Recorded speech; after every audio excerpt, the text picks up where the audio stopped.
Do you find yourself trying to get the right words when it comes to defending your faith? Greg Koukl joins the call, and he's the author of several books and the host of Stand to Reason. It's a radio show and a YouTube program that helps train Christians to think more clearly about their faith and defense of Christian values. And we all need to be ready at any given time or circumstance. Be sure to stay to the end of this interview for a word of encouragement. Greg, welcome to the call. Thank you, Nancy. It's such a treat to talk with you. I've been looking forward to this. Thanks. I'm excited that you're here because I have a lot of group of women that I know, and they're always looking for some way to talk about Jesus to others or share their faith. And I know in your new book, Tactics, you have a lot of information in there, but I want to get started first with, I had watched a lot of your videos, and one that really stood out was the one with Deepak Chopra, where you were defending your faith.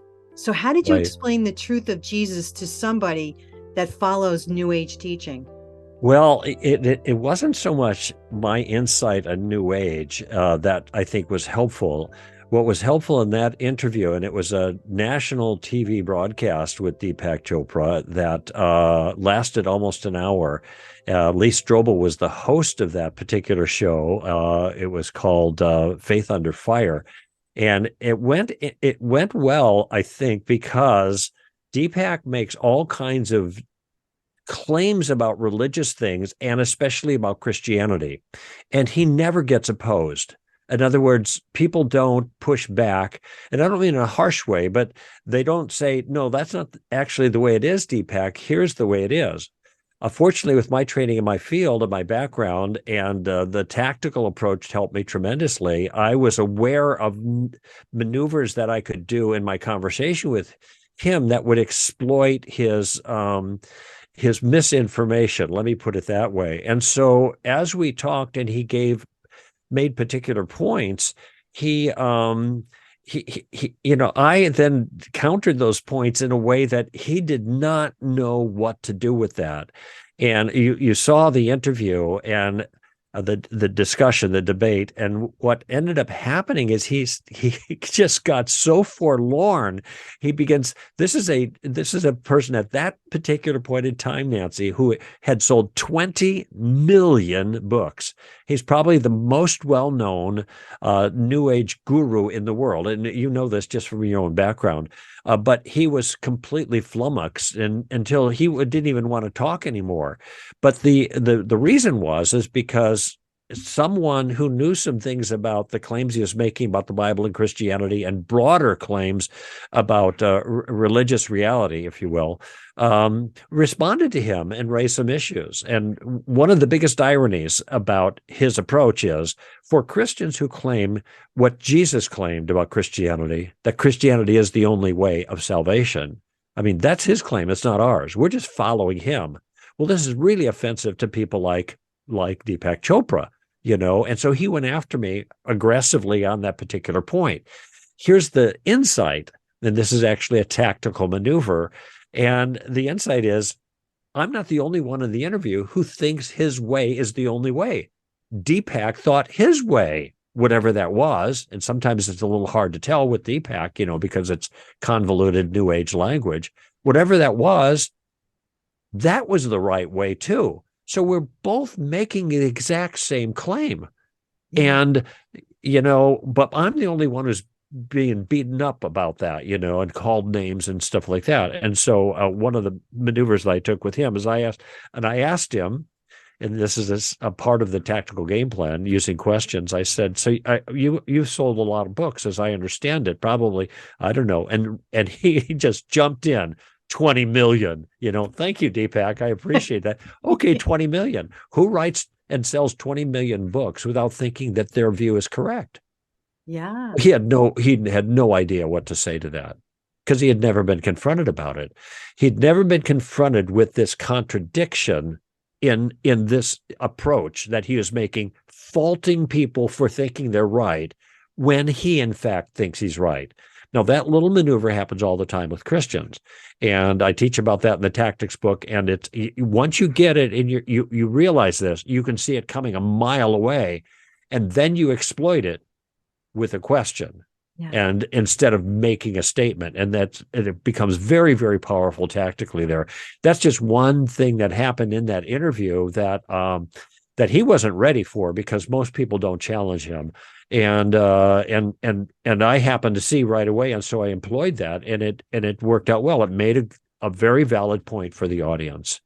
So when you were actually going through this, like when they asked you to come on the show, yeah, did you have to like say, well, now I got to study everything that he knows and so that I know how to go approach him? No, I didn't do that. I actually know very little about New Age. I know enough to navigate in the general ideas. It's kind of a form of Eastern religion, and there are Yes, different aspects of I am God. But from the authors, they're all over the place. They're not just one absolutely. thing. But I do know Christianity, and I do know how thinking through these issues works.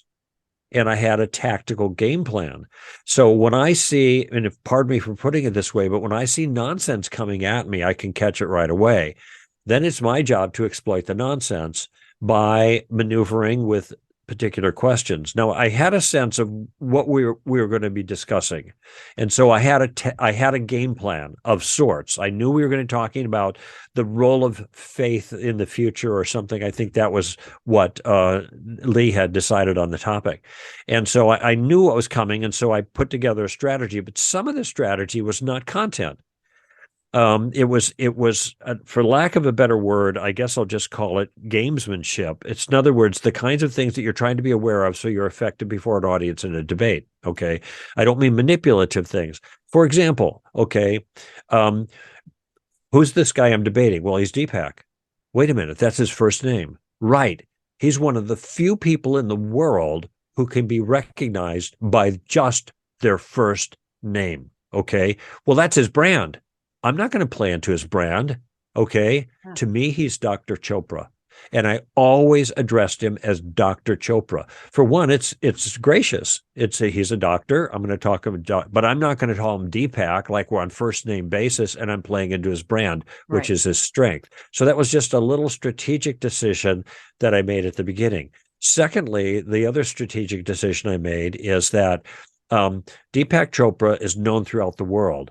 Nobody knows who Greg Koukl was, and this was 15 years ago. A few more people know now, but still, I'm really not a worldwide product kind of thing, recognizable name. He was, all right. So if it's Deepak versus Greg Koukl, okay, I'm at a big disadvantage there. Okay, so I decided to position my responses from the perspective of Jesus of Nazareth. So Dr. Chopra says, but Jesus says. Dr. Chopra says, but Jesus says. So that was a general perspective that I had going into it. I don't know how often I actually played on that specific thing, but I wanted to pit Dr. Chopra against Jesus, not Dr. Chopra or Deepak against Greg Koukl. Okay, kind of thing. Now, these are just strategic considerations, but these are the ways that I largely plan for going into a thing like this. So I have some game plan about how to maneuver. And then I'm just dealing with the individual things that come up, just like I would be doing in a regular conversation with anybody. So many of us, when we're doing this, we come across people that are really hard to break through, kind of like what you were doing with him. How can we initiate conversations easily? Okay, so I need some clarification here. And actually, this is part of the game plan. You said there are people who are really hard to break through. Specifically, in what way are you thinking that they're difficult to break through? Are they just like overwhelming, like steamrollers, or they just have hard challenges, or they just won't listen? Or what did you have in mind there? What do you think your audience I think all of the above. If you can speak into any of that, because I know I've dealt with every one of those. Yes. Okay. Well, give me one. Okay. Difficult. Which is at the top of the heap. Yeah. Difficult to like, so if I asked a question that, can anybody get into, how can everybody's good and can get into heaven? Is that true? Okay. This is what in other words, the challenger is saying everybody's good enough to get into heaven. Yeah. Okay. So when you say good enough, you mean what? I'm not clear on this. Now, by the way, I'm role playing right now. Okay. So you're the person who just said that. So when you say good enough, Nancy. Not sure what you mean. Are you good enough to get into heaven? I Again, think stay in I'm, character now. Just stay in character. Yeah. yeah. Yeah, I think I'm Okay. good. I think I'm good. I think I do good things. I help people. I'm always there. I give a lot of money. I do a lot of things that I think God would think I'm good. Yeah. Okay. Do you mind if I ask you some questions about that? Sure. Okay. So have you ever put anything before God in your life as the most important thing? Yes. Okay. So have I, by the way. Have you ever disobeyed your parents? Yes. Me too. Have you ever lied about something, even something important? Yes. For Oh, I sure. have too. Okay. Have you ever taken anything that wasn't yours? Yes. Me too. Okay, now I could go further here, Nancy, but so far the scorecard doesn't sound very good about you being good. Yeah. Okay. So are you still comfortable with saying you're good enough? No, I'm not good enough, I guess. I So, guess I'm well, you not. might, well, someone might say, and I'm out of role play now, but someone might say, well, I still think I'm good enough. Okay, then I would want to ask, okay, where is that line? You do lots of bad things, okay, and I'm just touching the surface so far. You know, have you ever put yourself before others? Right. Okay. Yeah. So, well, me too. So this is all bad news. Yeah. Okay. This is all bad news. So these are all the ways that we have broken God's law. No, you might have noticed, Nancy, by the way, that I'm just kind of going right through the basic 10. I Yeah. didn't get to a whole bunch of others, Yes. just the basic 10. Now, this is something that Ray Comfort does really well. You might know who he is, but he's a street preacher, but using the law to help people see that they're a lot worse than they think they are. Yeah. We have this idea that, okay, here's the line of goodness and badness, and everybody you talk to is at least above the line, maybe just above the line, but they're not basically bad people. But when you start asking them about details of their life, and notice I did this in a very friendly way. I'm Mhm. not even accusing you of being, I'm asking you, did you Yeah. ever do this, that, and the other? And what am I? I'm right there with you. Me too. And so what I'm doing there tactically is I'm asking questions to get information, which is really important, Mhm. in order to help them be clear on the issue. And Mhm. notice in that particular case, I'm not making any claims of any sort.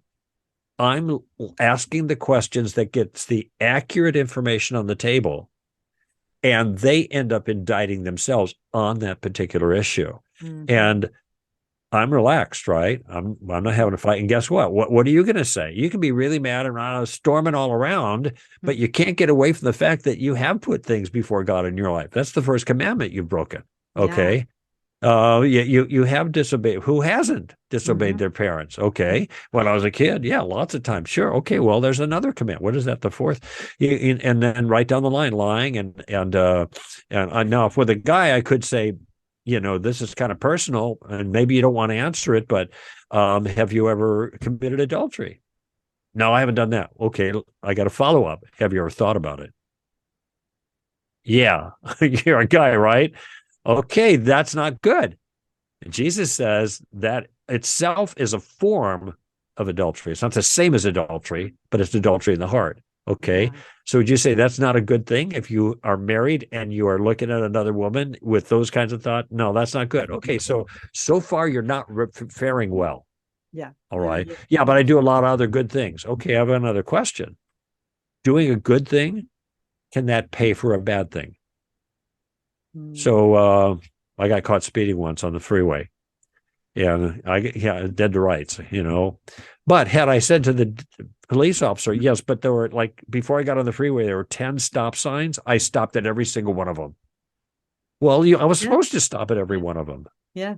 and still keep the speed limit. Yeah. So Yeah. good things don't pay for bad things. Anyway, so Yeah. this is just another angle. What I've tried to demonstrate in that little role play there, Nancy, is a particular technique of using questions to navigate in conversations even with really tough people. Mm-hmm. And the promise that I make in the book and tactics, which the subtitle is a game plan for discussing your Christian convictions. There you go. It is right there. And by the way, this little symbol means it's the 10th anniversary edition. So this came out 3 years ago. So this has been 13 years. And it's still in the like 3,500 right now in the Amazon sales. It's right close to the top. So all these years, people are getting a lot of good stuff out of this, and they're putting it into play. But it's a technique that I teach there that, among other things, uses questions to navigate in conversation in very particular ways that allows me to stay relaxed and allows me to get valuable information and show the problems of the other side without necessarily directly challenging the person. You know, you're a filthy little sinner kind of thing, and thumping them on the chest. But this is what I accomplish with those questions. And it's very effective. It's very effective. And what it does, though, and incidentally, it keeps me in a safe position. Here's something your viewers and listeners can keep in mind. Write this down. Questions keep you safe. Questions keep you safe. So whenever I'm asking a question, I have no vulnerability. I'm not preaching. I'm not putting my point of view out there for them to attack. Now, maybe it's already under attack. Okay, that's another issue. But for now, I'm just not putting it out there. So if I'm asking questions, I'm not making my case. But I'll tell you, using questions is a powerful technique to indirectly make your case. That's what I found. I love it. As you've just seen in this role play. Yeah. I like that role play. I think it's going to help somebody to really understand that questions, like you say, are the ones that really get them talking and getting that conversation going. So how can we express our beliefs without turning somebody off? Because I know I've been there and I had to learn how to maneuver that. That's a tough one. Well, a lot depends on the circumstances here. And so what I'm going to continue to default to is using questions to accomplish that. Now, there's in the game plan, a game plan for discussing your Christian convictions. There are actually 3 different steps. And the first step is you are using questions to gather information, just like I was doing there. At least my initial question, when you asked me, how do you deal with the real hard cases? Well, that's wildly ambiguous to me. As an interviewee, I need to know something specific. What are you getting at? So notice how he narrowed it down. So I'm just getting more information so I know I've got a very clear target to hit. Okay, so I'm using tactics just in my conversation with you in the interview. But then when we were in the role play, I was using a different step. The first step, gather information. The second step is, I call it reversing the burden of proof. So if a person said to me, you can get to heaven by being good enough. Now that's a claim. Now I could say, no, you can't. You can never be good enough. Well, then that would be true. But now what am I doing? I'm just gainsaying the other person's point. I'm contradicting them. So now what you got? You got a clash. Okay. Or I could say, really, why would you think being good enough is going to get you into heaven? So now what I've done is I've put the burden back on them to prove their own point. That's what I mean by reversing the burden of proof. And Christians lots of time will feel, now it's my job to refute their claim. And it's not your job to do that first. It's their job to justify their claim. So I'm just going to use a question and say, why would you think that? Why would you, or what is good enough? Where is that line? And by the way, that line's important, right? Because you just claim that if you're above this line, then you're going to go to heaven. And if you're below the line, you're going to hell. Now, heaven and hell, there's a big difference between those two, because I want to make sure I'm on the right side of that line. So where is that line? Okay, so that's a kind of question I would ask. All I'm doing now is I'm asking the first question, I'm trying to figure out what they believe. And the second one, why they think it's true. Notice I'm just still gathering a different type of information. So I'm relaxed and there's nothing for me, for the other person to attack from what I'm saying. What are they going to say? Because I haven't made any claims. I'm still trying to get clear on their claim. By the way, notice something else that's going on here, Nancy. all of the focus so far is on them and their ideas. Yeah. It's not on my ideas. Okay. Now, the third move is making a point, which is kind of what your question just a moment ago was about, but you still use questions to do that. And that's what I was doing when I was kind of going through in a subtle way the 10 Commandments. Okay, they're very accessible. They're handy. Most people can remember some of them enough to answer the questions that I ask. And like I said, Ray Comfort does this all the time. But it's very simple to do. And what am I saying? I'm making the point that you're not good. But I'm not saying it. I'm letting you tell me. Yeah. Because of the questions I'm asking. And so it's hard for you to disagree with the point that you just made yourself from your own lips. Yeah. And so again, when you ask the question, well, how do you convince them of your own beliefs? Well, the way I'm going to do that, and incidentally, most people know what Christian beliefs are. They have at least a general sense, which is why they're mad at Christians. They know what their view of salvation is, that Jesus is the only way. That bugs them. And they know what generally the view of Christians are on ethical issues, whether it's gender or sex out of marriage of any kind, which would include and what marriage is too. So now you can't just say sex out of marriage. You have to say sex out of heterosexual marriage. But they usually know that. That's why they're bugged at Christian. So that's not new. But how do we make the case for those particular points? And this is where the maneuvering comes into place. And I'm giving examples of how that works so people get a sense of, oh, wait a minute. That's not, I could do that. You know, this is that I see it on the faces of people when I give my talks on, oh, wait, I can do that. That's not so hard. It isn't that hard if you learn the steps. And I've just role model a few. So even when it comes to me making my point being goodness is not the way to get into heaven because you're not going to be good enough. I could say that. Yeah. And then the other person could say, yes, it is. And I can say, no, it isn't. Yes, it is. But the Bible says it isn't. I don't care about the Bible.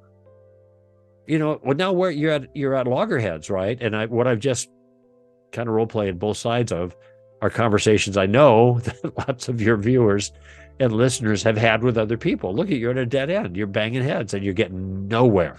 Yeah. However, if you use questions in the kind of creative way that I teach you to use in the book Tactics, it's going to change everything. I'm just saying, it's going to change everything. Join us for part 2 of Defending Faith Through Questioning right here on The Call with Nancy Sabato.